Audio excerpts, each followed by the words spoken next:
भाई साहब पूरा भक्तिमय माहौल है, चारों तरफ भक्ति ही भक्ति दिखाई दे रही है। मन एकदम प्रफुल्लित हो जाता है इतने ज़्यादा राम भक्तों को देखकर। लेकिन अब नए नए हनुमान भक्त भी हमको दिखाई देने लगे हैं। कल काशी में एक जगह लाउड स्पीकर स्थापित किए गए जिनमें 5 वक्त हनुमान चालीसा पढ़ी जाएगी और लाउड स्पीकर पर प्रसारित की जाएगी। अब इसमें हनुमान जी मेन नहीं है, हनुमान चालीसा मेन नहीं है और गोस्वामी तुलसीदास भी मेन नहीं है।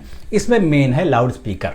लाउड स्पीकर की आवाज़ सबसे ज़्यादा ज़रूरी है, तभी भगवान को सुनाई देगी। भगवान थोड़ा सा ऊंचे सुनते हैं, ये इन भक्तों को लग सकता है। मुझे तो लगता है भगवान सर्वशक्तिमान है और कड़ में व्याप्त हैं, उनको सबको दिखाई और सुनाई देता है।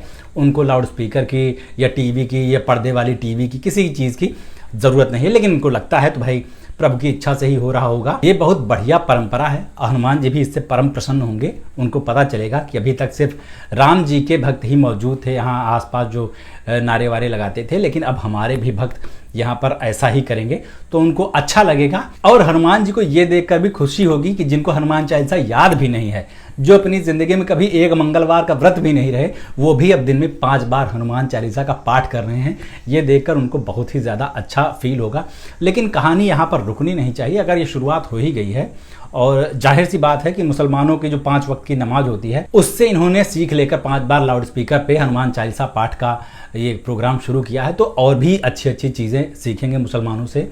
जैसे ज़कात वगैरह करते हैं, जितने भी मुसलमान होते हैं सारे दान करते हैं, तो ऐसा ये भी करेंगे। ऐसे लोग तो खैर भिखारियों को भीख देने से पहले खुद के पास ही नहीं रहते यार पैसे, तभी तो बेरोजगारी है, तभी तो बेचारों को नारे लगाने पड़ते हैं, इधर उधर जाना पड़ता है, तो कैसे पैसे दे देंगे। लेकिन अगर मुस्लिमों के नक्शे कदम पर चल रहे हैं तो फिर ये भी दान पुण्य किया करेंगे।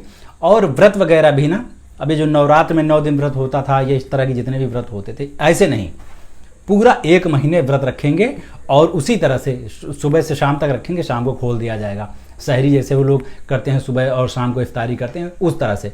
जब सब कुछ उनकी देखा देखी ही करनी है तो सब कुछ मंगा लो ना यार, उनकी तरह ही करने लगो।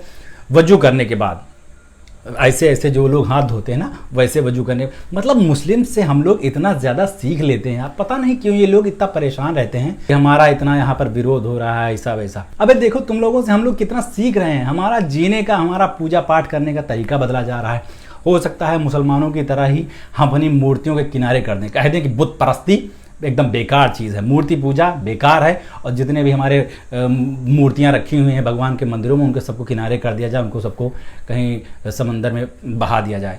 क्योंकि मुसलमान तो यही करते हैं, वो लोग तो मूर्ति की पूजा करते नहीं, कहीं पर भी ज़मीन पर भी मुसल्ला बिछा के नमाज़ पढ़ना शुरू कर देते हैं।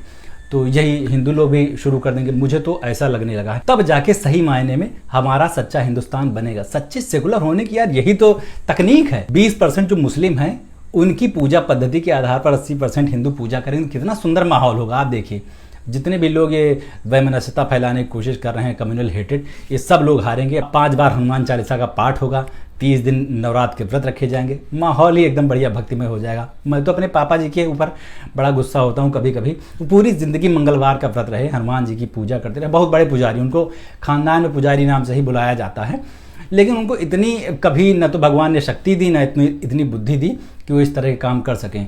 अब जाके नए वाले जो धार्मिक लोग हैं, ये जिस तरह की भक्ति करते हैं, ये अनुकरणीय है।